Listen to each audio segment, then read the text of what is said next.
Assalamualaikum warahmatullahi wabarakatuh. Bertemu kembali di mata kuliah Strategi Bisnis Manajemen. Kita kali ini masuk ke pertemuan 3 ya. Mari sama-sama kita simak video berikut ini.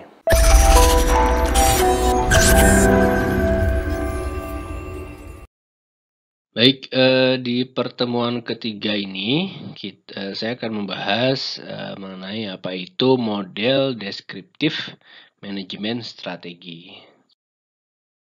Ya, proses manajemen strategi. Menurut Mikhail Heath, ya, proses manajemen strategi adalah seperangkat komitmen, keputusan, ya, dan tindakan yang diperlukan bagi suatu organisasi atau perusahaan untuk mencapai persaingan strategi dan pendapatan atau perolehan di atas rata-rata pengembalian investasi. Ya. Nah, menurut David, dalam proses manajemen strategi ada 3 tahap, yaitu yang pertama, tahap formulasi strategi. Yang kedua ada tahap implementasi strategi. Dan yang ketiga ada tahap evaluasi strategi.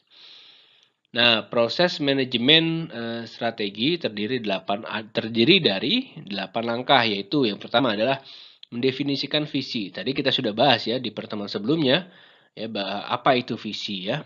Bagaimana perusahaan melihat ke depannya ya, jangka panjangnya. Lalu misi bisnis ya, dan tanggung jawab sosial ya, menganalisis lingkungan eksternal ya, menganalisis lingkungan internal, memilih tujuan dan sasaran bisnis ya, mengembangkan strategi bisnis ya, merinci rencana program ya, mengimplementasikan rencana program dan mengumpulkan umpan balik serta menguji pengendalian.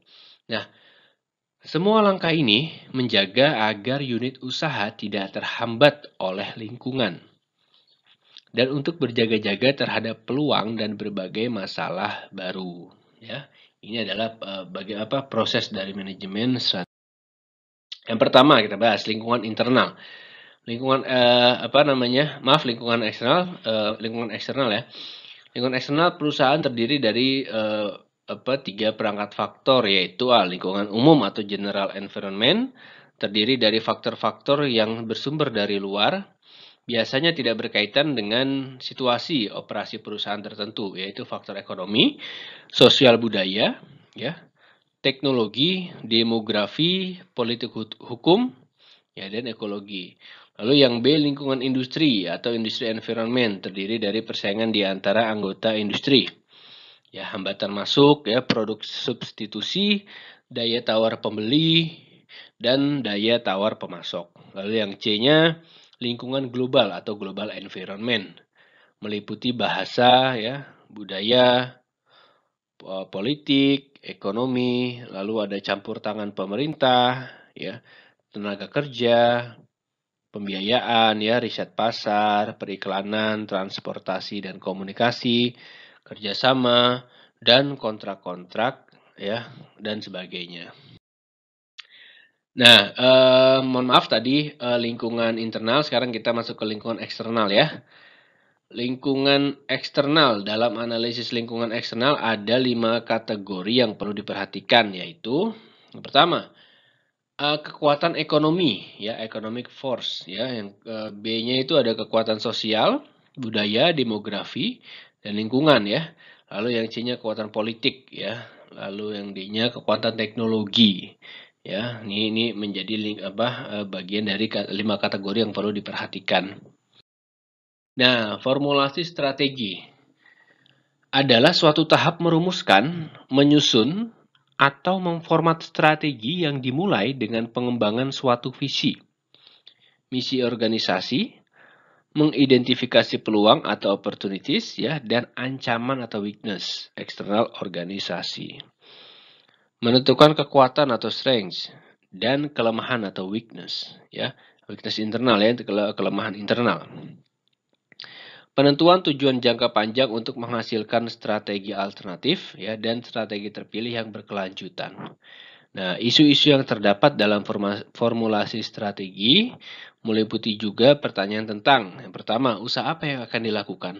Nah, ini penting nih.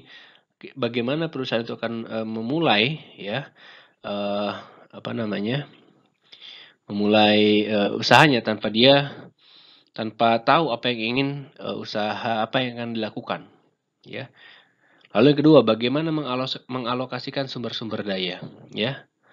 Nah, ini penting juga yang menjadi formulasi strategi. Yang ketiga, apakah perluasan operasi perusahaan ataukah diversifikasi? Yang keempat, apakah memasuki pasar internasional atau tidak? Nah, ini. Yang kelima, apakah merger ataukah membuat suatu joint venture?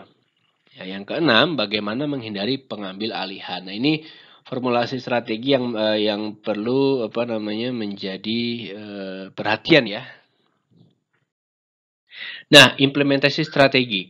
Tahap implementasi pada dasarnya dalam membuat strategi menjadi operasional, yaitu suatu tahap di mana perusahaan atau organisasi sudah memiliki tujuan, ya, perencanaan kebijakan, motivasi karyawan, dan alokasi sumber-sumber sehingga strategi yang telah terformulasi dapat dilaksanakan dalam bentuk tindakan. Ya, strategi yang jelas dan pendukung yang matang mungkin tidak akan bermanfaat jika perusahaan gagal melaksanakannya dengan cermat.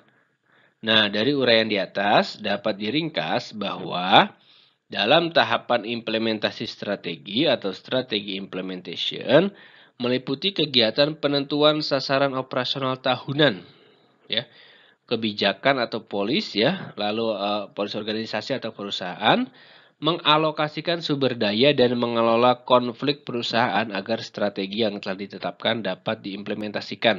Nah, itu dari implementasi strategi. Nah, ini selanjutnya ada evaluasi dan pengawasan.